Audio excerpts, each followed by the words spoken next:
here's our next topic right here. This one's gross. Drugs in Oregon. So Oregon decriminalized drugs 2 years ago. Yeah. And I guess BC is doing it now. That's Yeah. what's happening. Yeah. They just begun. 3-year pilot. So just now. Yeah. Okay. They just started doing it. And this one strikes a pretty personal nerve with me because my brother, I don't know if I've ever talked about this on the podcast, but my older brother died.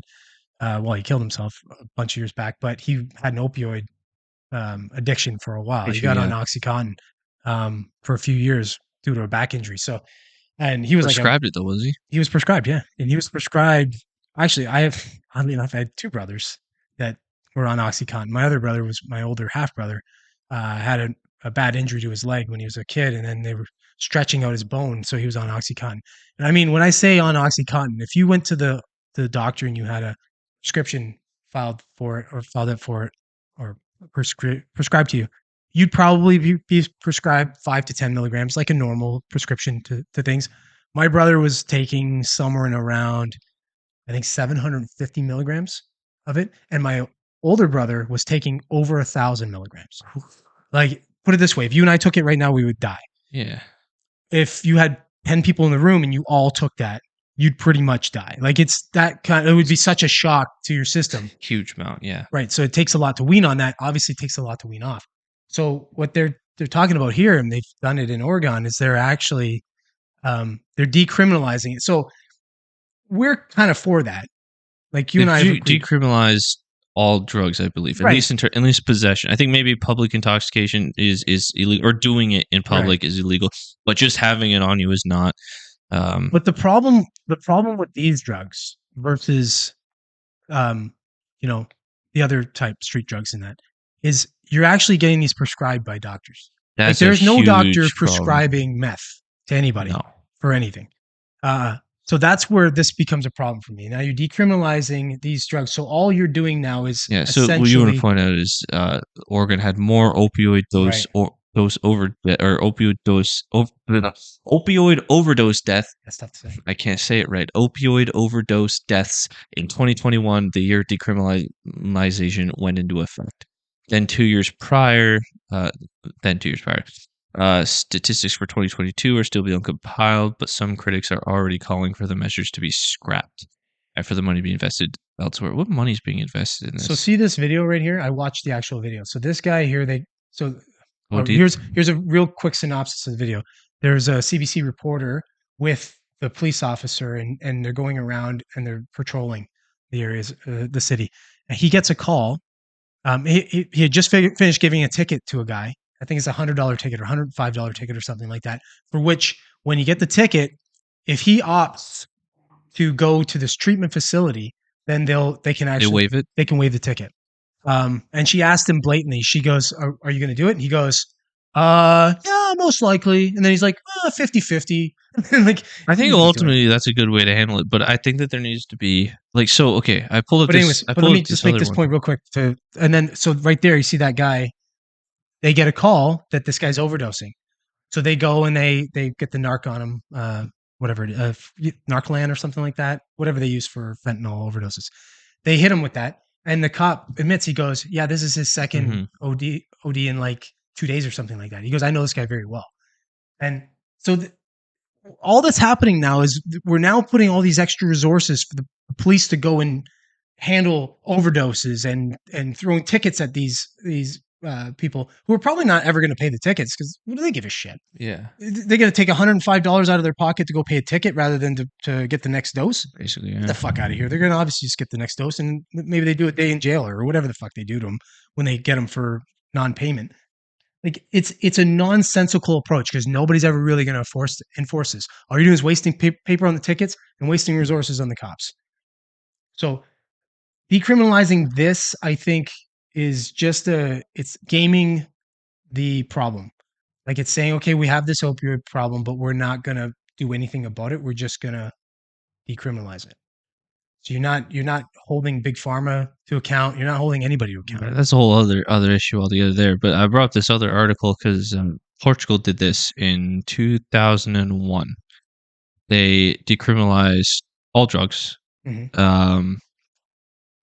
it worked out very well for them.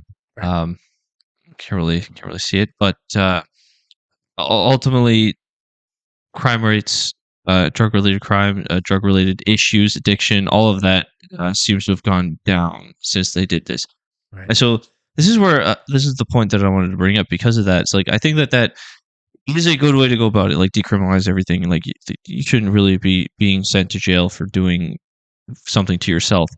But there needs to be a societal stigma about it Mm-hmm. that motivates you to not go and do that. Like I think that there's an element here where there isn't really a stigma against it, where it's just kind of like it's like this hedonistic thing of like just do what you want and oh well whatever if that like if you want to just go and get high all day then do that. Like there's no like well that's a bad thing and you shouldn't be doing that and maybe that says something about you as a person if you're going through that. Like there's this erosion of morality in a way that I think that maybe didn't happen in what was it, Singapore? No, Portugal.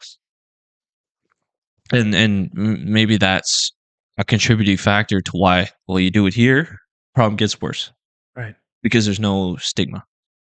Yeah, no, I You agree know, with there's decriminalization no of drugs. social incentive for people to not Yeah. develop issues. Yeah, I agree with the decriminalization of drugs because I believe in liberty and taking whatever the heck you want. If you want to put something in your body, you do it. It's your body, your autonomy. Just like what we were talking about earlier with COVID and such. Mhm.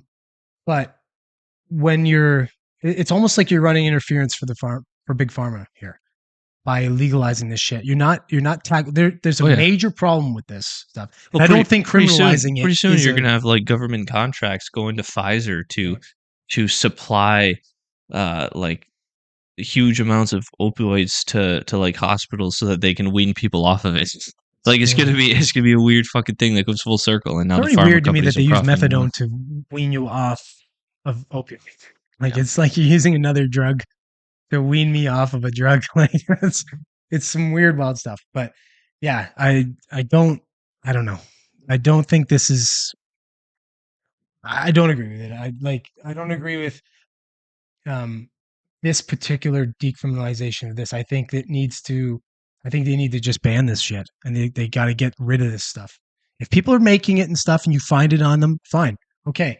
I think it should Decriminalization just be works. kicked out of like you shouldn't be prescribed it pretty much ever, Well, this is what I'm saying. except Like, for extreme cases. Like you shouldn't be like you go to the hospital with a broken arm, like they shouldn't be giving you opioids yeah, I or don't know. anything else that's like highly addictive. It's funny because I don't know how to, because I have a personal, obviously I have a personal Yeah. thing with this. It's hard for me to, to be in the middle on this one. So I kind of try to stay out of it because I have a personal sort of a thing about it.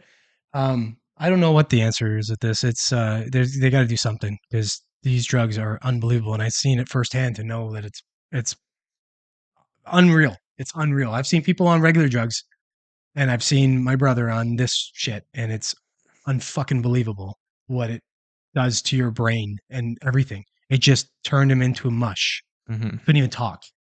It was just that kind of thing. So yeah, it's weird that we allow this kind of thing. It's so odd to me. It's so detrimental to society, these kind of drugs. Anyways, I don't even think meth is as bad. I think yeah, you're gonna lose your teeth and shit. And and it is poison. They're making it out of household fucking chemicals and shit. Um, but this stuff is unbelievable. Anyway.